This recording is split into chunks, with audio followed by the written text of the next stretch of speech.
Arkadaşlar merhaba. Bugün sizlere evde kıymalı bulgurlu ıspanak yemeği nasıl yapılır onun tarifini vereceğim. Tarifimize geçmeden önce kanalımıza abone olmayı, videolarımızı beğenip paylaşmayı unutmayalım. İlk olarak malzeme listemizi sayalım. 1 kilogram ıspanak, ıspanağımızın geri kalanı burada.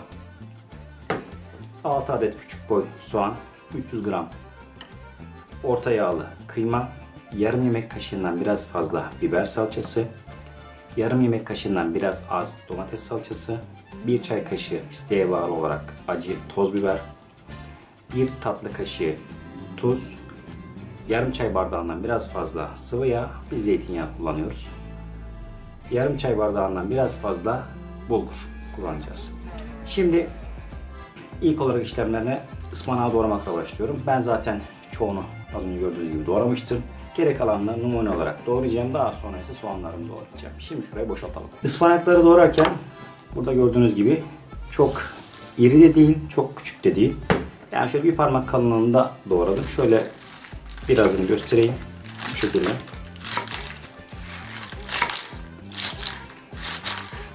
Bakın saplarını doğradığım zaman bu şekilde oluyor.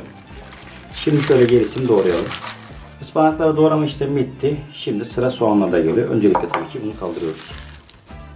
Şimdi sıra soğanlarıma geldi. Soğanlardan bir tanesini aldım şu şekilde. Soğanlarımı küçük doğrayacağım. Şöyle önce kızık atıyorum. Bu şekilde.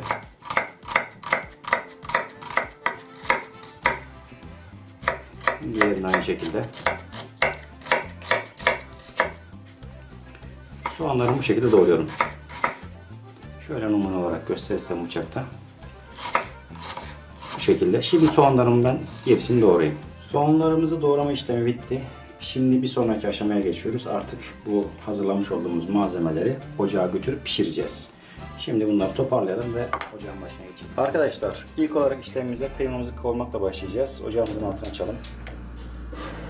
Yağımızı dökelim. Yağımız biraz ısınsın, daha sonra yağımızın ısındığı yeterli. Şimdi kıymamızı ekliyoruz. Kavurarak pişireceğiz. Arkadaşlar kıymamızın piştiği yeter. Şimdi soğanımızı ekliyoruz. Karıştırarak yavaş yavaş pişiriyoruz. Soğan ve kıymamızı karıştırdık. Şimdi tenceremizin ağzını kapatalım. Biraz yavaş yavaş pişsin. Daha sonra ise ara ara karıştıralım. Soğan ve kıymamızın piştiği yeterli. Şöyle göstereyim. Bakın bu şekilde oluyor. Şimdi salçamı, tuzunu ve pul biberini ekliyorum. Salçamı şimdi birazcık kıymamla beraber kavuracağım. Kavurma işlemini salçam tamamen eriyinceye kadar karıştırıp iyice kavurmasını sağlayacağım.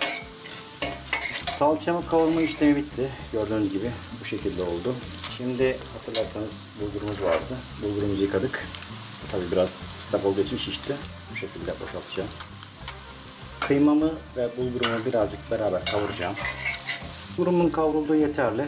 Şimdi sıra diğer işleme geldi. Şimdi burada dikkat edeceğiniz bir husus var. Gördüğünüz gibi bu kadar çok ıspanak bu tencereye sığmaz. Ki ıspanak da biliyorsunuz ki hacim olarak büyük gözükür ancak piştiği zaman çok fazla küçülür. Ondan dolayı ıspanağımızı içerisine atacağız. Yavaş yavaş kavuracağız ve ilave edeceğiz. Kavuracağız, ilave edeceğiz bu şekilde. Daha sonra ise tencerenin ağzını kapatacağız. Şimdi şöyle ben birazcık atayım. Biraz kavurayım. Böyle. Ocağınızın altı orta ateşte olsun. Çok fazla açmayın.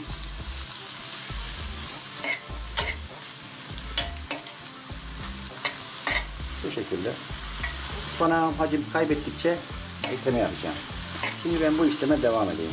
Arkadaşlar gördüğünüz gibi ıspanağımız bittikçe küçüldü ve az bir ıspanağımız kaldı. Onu da böyle yavaş yavaş ilave ediyoruz ve karıştırmaya devam ediyoruz. Son kalanları da ekliyorum. Karıştırmaya devam ediyorum. Birazdan tencerenin ağzını kapatacağım ve ıspanağımızın sulanmasını bekleyeceğim. Tabii ki sulandıkça içerisindeki var olan bulgurumuz da pişecek. Evet, karıştırma işlemi bitti. Şimdi bu şekilde bırakacağım ve tenceremin ağzını kapatıyorum. Ispanağımın altını kısıyorum. Yavaşça pişmesini bekliyorum. Arkadaşlar bakın gördüğünüz gibi ıspanağımız sulanmaya başladı. Bakın buralarda sular oluşuyor. Ve tabii bu oluşan suları bulgurumuz çektiği için böyle bir kıvama ulaşıyor. Biraz daha pişireceğiz. Daha sonra ise işlemimiz bitmiş olacak. Birkaç dakika daha pişireceğim. Daha sonra ise sunumunu yapalım. Arkadaşlar ıspanağımız pişti. Şöyle göstereyim. Bakın bu şekilde. Ne çok fazla su var ne susuz. Bakın bulgurlarımızın da şiştiğini görebilirsiniz. Şöyle tabağa koyayım.